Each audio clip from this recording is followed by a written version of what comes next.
I caught a raccoon when I was pregnant with Ford. Do you remember that? You came home and you were like, "What is this?" I do remember that. I was like, oh, we get a cat? It's like, whoa, it's the meanest cat I've ever seen.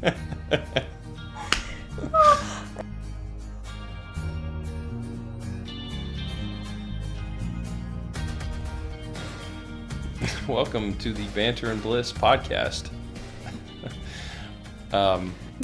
where we try to take marriage seriously, but not too much. Intro right. I don't know. Sometimes it just feels weird when I say it. Welcome to the Banter Bliss. Wait, sorry. Welcome to Banter Bliss, the podcast where we try to take marriage seriously, but not too much. I'm Scott. And I'm Sarah. And we are the Sutters, and we are married. Yes, we are. We got that part right. We did. We crushed it. First try. Each podcast, we try to talk about what we're doing to put our spouse's needs before our own while having fun. Please subscribe to the YouTube channel, the Spotify channel, the Apple Music podcast channel, and all other channels, Instagram channels. Yes. If that's the right word. Fantastic. Well, as we mentioned last week, we're doing things a little bit differently. We're gonna move quickly. We want to keep you guys, engaged and entertained. So we decided that from now on, we're gonna jump right into the banter section of the podcast. Here we go. Mix it up, chop it up, as they say. So this week, our topic is facial hair. Not for me, Scott. Yeah, right. Not Sarah's facial hair. That's private. I don't have. We don't talk about that. That's unmentionable. What are you even talking about? No, she doesn't have that much more facial. She doesn't have any facial hair. I'm dead. Anymore. Right. So, what's the deal with my facial hair? I know. Okay, so Scott will just go on these random. I'm just gonna grow a beard. Which is, a great idea if you can actually grow a beard. Yeah, it's a great idea for people that have that ability. But Scott, for those who are watching on the video, just turn and face that way for a second. There's like a gap right here. So no matter what, there's a good, inch or so between Scott's sideburns and his beard. And they just don't connect. So when he grows out his beard, it's like hair, gap, and then beard. Yeah, what was that? What was that like? Magnet and like zinc little like toys that kids have. Yeah, I don't know. Furry Freddy or whatever. I basically look like somebody clip arted a beard onto my face and didn't edit it the right way when I try to grow facial hair. So. And then every so often he'll shave everything but his mustache? Question mark. Question mark. Yeah. I'll walk in, I'll be like... An emphatic question mark. What? It looks like... I don't know. It doesn't look like a mustache. He's like, I think I'm going to leave it. There's some shadowing going on. Okay. Yeah. All right. I like to think that I don't typically do that very often. And if I do it, it doesn't last very long. Yeah. Usually I get 2 or 3 catches, like glimpses in the mirror, and I realize how absurd it looks. Here's the deal, though. I waited my whole life to become an adult. Really? I waited all my childhood to become an adult. And then, God put all my pubescent hair on, my chest and legs, and I can't grow facial hair.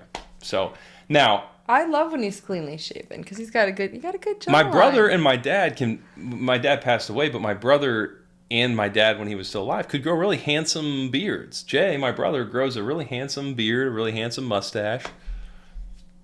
I got the short end of the gene pool there. So here's the real deal. Department, you got a good build, you got a good face. Yeah. Don't even. Yeah. Just listen. I'm glad that you can't grow a beard because I like to be able to see your face. Yeah, right. So the banter part of this is that if I go about 4 or 5 days, which to the average man is about 1 day, if I go about 4 or 5 days, Sarah usually starts making comments about, hey, what's up with the facial hair? What's up with the beard? What's up with the no shaves? I learned also to make sure we have our family photos for the Christmas card taken before we're too far into November because it's no shave November and Yeah, here's the deal with that though, and this is the thing that you only got to time be I very waited careful until it was about. like the late teens, early 20s, and it was looking a little You need to be rough. very careful there though, because there's a specific reason why I do the Movember or the No Shave November, and it's a little more intense than people may realize. But I've lost not one but two men that I love and respect to cancer. Yes. And the No Shave November thing is all about, I believe, men's health and men's I have no health idea. awareness. I just thought it was So, like a silly thing. No, so that's one of the reasons why why I've done it a couple times. Which men I would recommend, giving it a shot. But I'm just saying, I have learned to make sure we get our photos done in October That's right. or early November before that beard starts looking a little rough because he does not usually want to shave it for the photos. So That's right. That's right. So hey, listen, when you commit to No Shave November, come come hell or high water, there's no going back on the no shaves. So, all right, so there you go. Banter, No Shave November, facial hair, all of the above included. So, our next category here is love languages. So, each week we like to talk about our love languages and what we did to honor and speak our spouse's love languages. So, would you like to go first here? Well, let's review the first. Oh, that's the right. love languages first. That's right. So we have quality time, acts of service, physical touch. Wait, gifts. Which one did I not say? Words of affirmation. Words of affirmation. And so I'm quality time and acts of service. Wow. Quality time, acts of service. I am gift giving and physical touch. So, I'll start. you start. So I'm going to tell you what Scott did for me this week. Oh, I'm going to tell you. No. We were at a birthday party this week, and it was with my side of the family, and our youngest had not napped all day. It was, 5 p.m., maybe? 4 o'clock, something. And she was just very clingy. She was very cranky, naturally. And everyone was having cake. And Scott came in and he was like, hey, can you... Or he said, why don't you go sit with your family and go eat some cake and I'll watch her. And just being able to hand her off and feel not guilty about it. Just yeah, okay, I'll go sit and spend time with my family. That meant a lot. So it was an act of service of taking her and then giving me quality time with my family. So, because Sayla was just standing there screaming in the playpen and... She's the best, isn't she? Or she was clinging to me. Okay, listen, she's a doll. She was just tired. It had been a long morning up upward. So, but that meant a lot to me. Yeah, that that's only the. Well, you're welcome. You're very welcome. I was gonna make a joke about how that's only the 500th day in a row that she's been tired and no like that. Right. She is a doll baby. She's a wonderful, beautiful little girl, and most of the time, phenomenal. It's just the sleeping. Well, the nap stuff she missed because of upward and whatever. So that's not really her fault. She also got her father's lung capacity. Oh my! So she is a loud baby. She better be a really baby. good singer and become famous and. Otherwise, she's out of the will. She's out. Make up for all the screaming. That's right. She better. Sayla, if you're watching this later in your life, you better have made up for it. So my love languages quickly are physical touch and gift giving. And Sarah this week met the physical need of physical touch. And that's all we'll say about that. So she... Yes. We're married. That's right. So that love language that box was checked. Couple times. Fantastic. So our story from the vault, as we mentioned last week, we're gonna add a new category here that we think will bring a little livelihood to the pod. So, story from the vault. So, this is basically just a story from at some point in our relationship, typically. Mm-hmm. We talked a little bit about it being just stories about us, but like about anything related to like our lives, either combined or separately. And we decided we definitely wanted to be like a story about the two of us. Mm-hmm. After all, this is Banter and Bliss. Oh, yes. Right? Like, come on. So, we have there's a park near my parents' house called Shore Park.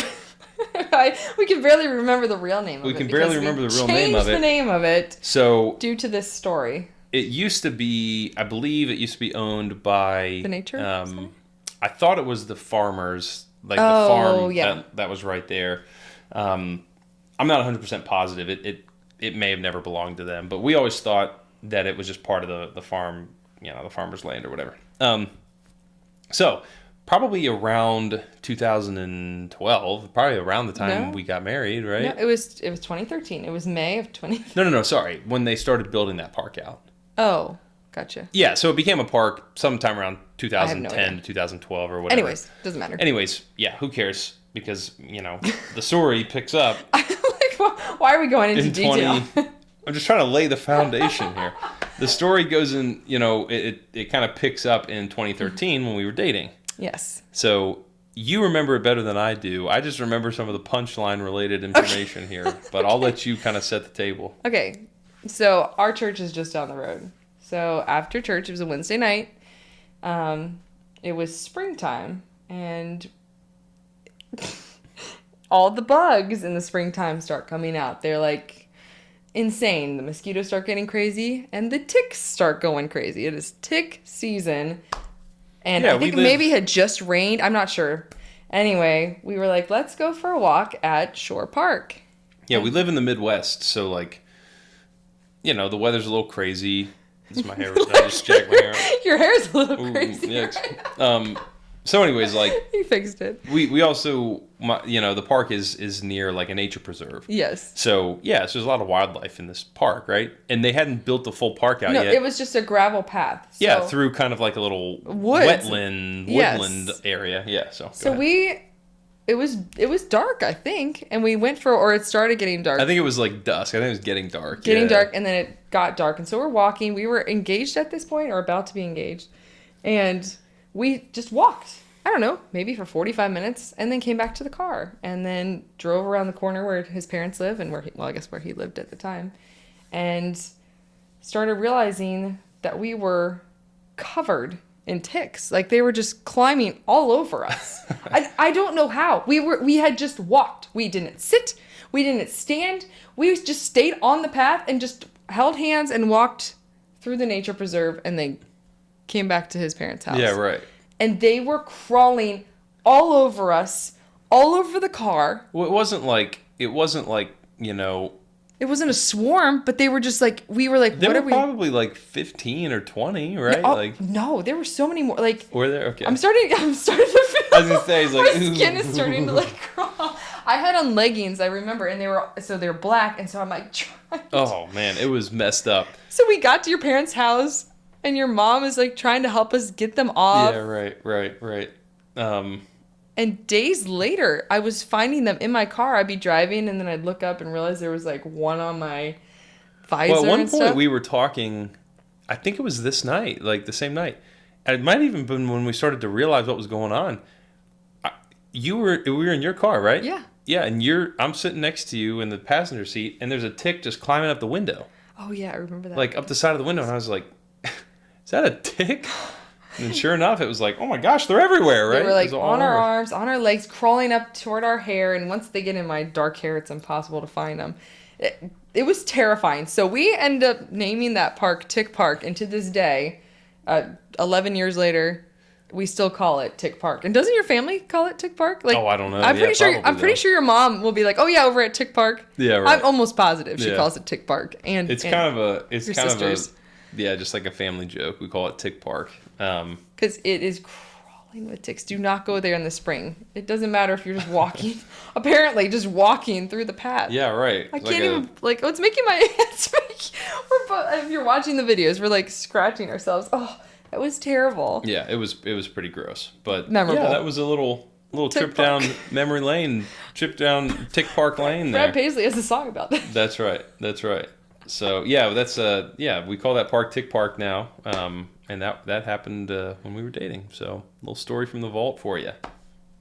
All right. So as we mentioned, each episode we like to leave you with just a marriage tip. Now they're not all going to be super inspiring. They're not all going to be super unique. In fact, I think Sarah's talked about this specific one in her social media quite a bit. We're pretty upfront about it, I guess. But our marriage tip this week is to go on an anniversary trip, even if it's just like an overnight. This is something that I think we learned from our head pastor, just to prioritize. And maybe it's not an anniversary trip, but maybe it's just a time of year that you plan every year to just get away together for a little bit of an overnight. So why are those overnight trips to you so special? And then I'll share why they're special to me. Besides the fact that I'm not getting woken up by a toddler 14 times. Besides that, yeah. Why else? You just get to spend one-on-one time that's focused, uninterrupted. I don't know. They're just special. It's like having another honeymoon. I don't know. Once your honeymoon's over, you're kind of like, oh, I don't get to do this again. But you actually do if you just plan to do them. Yeah. So they're just very special connection times. We get to have conversations that are really, really deep.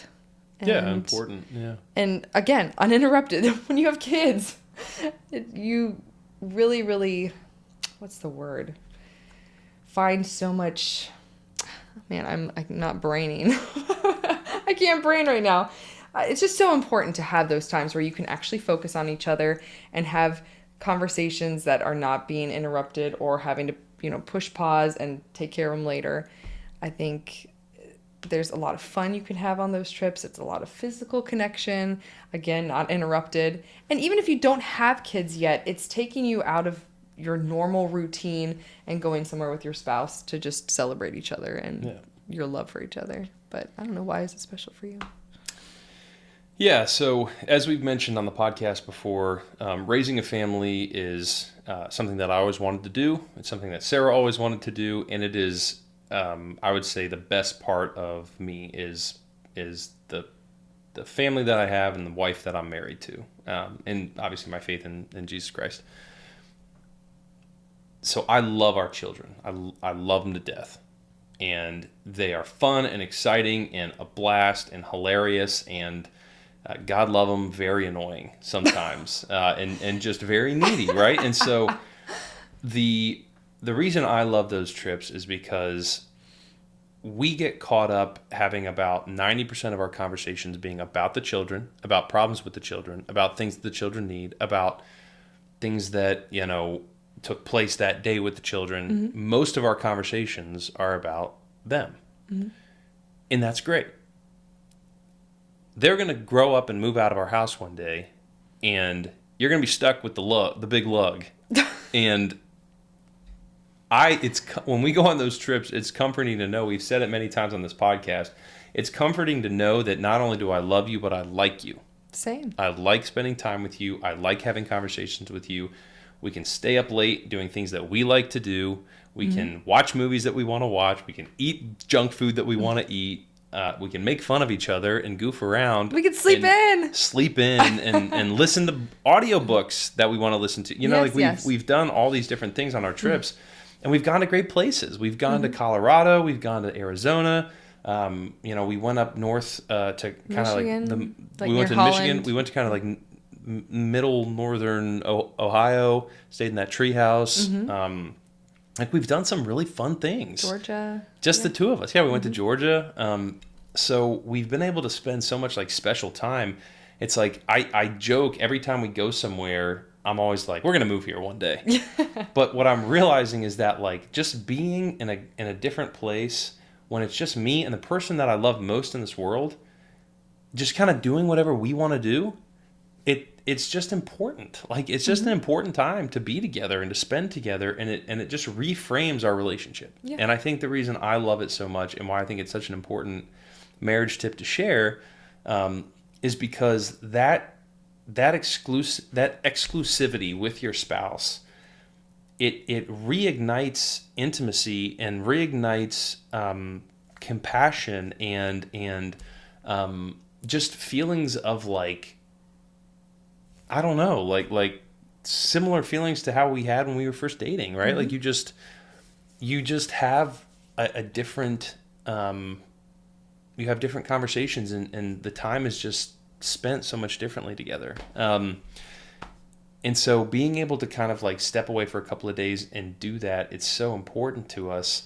that when it's threatened, like in COVID, like in 2020, it hurt. Like it hurt not to be able to go do that, not to be able to go spend that time together. Our anniversary's in early April, so that we all know what was going on in April of 2020. That's right. That was honestly, everything shutting down was not fun, but the worst part of COVID, I would say, was missing our anniversary trip, because I always look so forward to that. Yeah, and we're pretty unapologetic about loving our spouse more than we love our children. So we can unpack that on a different episode, but that time, we're selfish about it. We're selfish about going away. We're selfish about spending that special time together. We're selfish about our date nights. Like, we're selfish about that stuff. Unapologetically. Yep. Nope. You guys don't get to come with us. I don't care if you're offended by that. You're not going with us on a Tuesday. Like, that's just all there is to it, right? And it's because if we don't, I've said it before as I've officiated weddings, if we don't run our marriage differently than we run every other relationship in our lives, then it won't be special. It won't be different than the other relationships. And so your marriage is, as I mentioned before, it's the only relationship of love in your life that you actively select. I'm choosing you and I'm committing to you, and you're the person that I'm going to be with, that I'm committing to, that I want to spend time with. And if you're not selfish about that, get selfish about it. Like if you're not selfish about your time with just your spouse, then try to be. Because you're never going to regret spending that time with your spouse, I don't think. And trying to understand your spouse better. And trying to be more intentional about speaking their love language and going on trips with them and doing things that are like, hey, kids, you're not invited. You cannot be included. Can we come with you? Nope. I love you, and I'll pay for your college, but no, you may not come on our anniversary trip. We usually try to do an anniversary trip that's, however many days, and then about 6 months later, sometimes it's more than that, we try to do just an overnight. A lot of times it's my parents coming at 8 p.m. after we've already put the kids to bed and just going to a hotel. Yep. And then we come back before lunch the next day and just go downtown. We like Lytle Park. Yep. That's one of our favorite ones. And that also kind of, I don't know, reignites things. Yeah. Just to be able to stay up late, sleep in, spend that time with each other. And obviously physical stuff too. I mean, we're not going to shy away from that topic either, but... Yeah, it's important. It's important. And again, one of the reasons why we think that's an important topic, which again, we can unpack on a different episode, is your spouse is designed to be the only person in your life that you share that level of intimacy with. And so being able to kind of step aside from the normality, have the conversations you want to have the whatever else you want to have, kind of in just a quiet, private setting is just an important factor. It's an important thing to do. So that's our marriage tip. Step aside, have a dedicated time every year where you and your spouse step aside and spend special time, multiple days together, or at least an overnight together, just to kind of reset and be intentional about alone time and prioritizing each other. So that's the pod. No, it's not. No. We forgot one thing that we hinted at last week. Oh, yes, we never want to leave anybody disappointed, so we're going to save it to the very end. Animals and bugs. So this is more just a topic of discussion than anything else, but the conversation around animal and bugs, we asked you who you thought spent more time with wildlife, like wild life. Not like domesticated animals, wildlife. So who do you believe that is? Who did you think that was that did those things? It's me. Hi, I'm the problem. It's me. That's right. Okay, listen. I was homeschooled my whole life until college and grew up with 6 other siblings. Right. So we had to keep ourselves entertained. And we didn't watch much TV for a while. I think for a good 6 or 7 years, we didn't even have a TV. Yeah. So we just caught animals all the time. I've caught squirrels. I've caught raccoons. I caught a raccoon when I was pregnant with Ford. Do you remember that? You came home and you were like, "What is this?" I do remember that. I was like, oh, we get a cat? It's like, whoa, it's the meanest cat I've ever seen.